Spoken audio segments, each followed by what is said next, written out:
U.S. had pushed for a regime change in Iran in 1953 to the coup. Disastrous consequences explain it in the Israel-Iran conflict. U.S. President Donald Trump has joined hands with Israel's Prime Minister Benjamin Netanyahu. He has been repeatedly exerting pressure on Iran, even mentioning the possibility of ouster of Tehran's supreme leader Ayatollah Ali Khomeini. Iranians, however, are not new to the U.S. enforcing a regime change in their country. In 1953, the U.S. helped stage a coup to overthrow Iran's democratically elected Prime Minister Mohammad Mossadegh. Mossadegh wanted to nationalize the country's oil fields, which would hit the US and Great Britain, which were dependent on oil from the Middle East. The move gained popularity in Iran and was seen as victory for the then USSR. The coup was meant to support Iran's monarch Mohammad Reza Pahlavi to rule as Shah of Iran, and appoint a new Prime Minister General Fazlollah Zahedi. 9 years after Iranian Prime Minister Mohammad Mossadegh was overthrown, a declassified CIA document showed the agency was involved in the 1953 coup. Former President Barack Obama had acknowledged the U.S. involvement in the coup in 2009. The Independent National Security Archive Research Institute had published the document.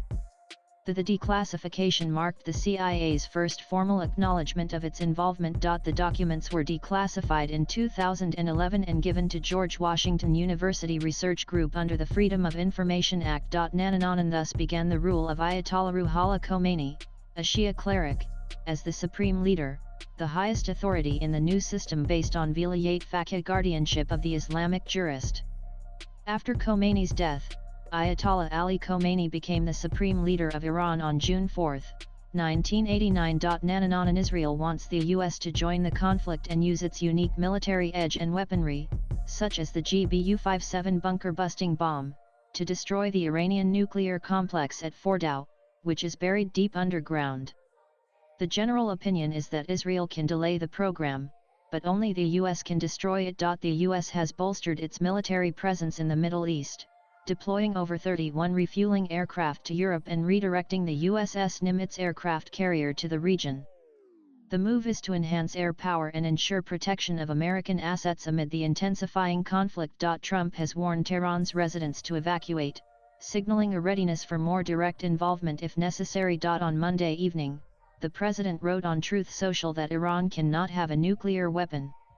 He has also clearly said that Iran cannot win this war. Trump refused to sign a draft joint statement prepared by G7 leaders calling for a de-escalation of the conflict between Israel and Iran. The US president, however, vetoed an Israeli plan to assassinate Iran's supreme leader, Ayatollah Ali Khomeini. Swipe left for next video. Meanwhile, in a sign that Iran did not want US involvement, it has not directly targeted US bases or personnel, nor has it widened the conflict, by going after shipping in the Strait of Hormuz. With CNN Input's latest blogs.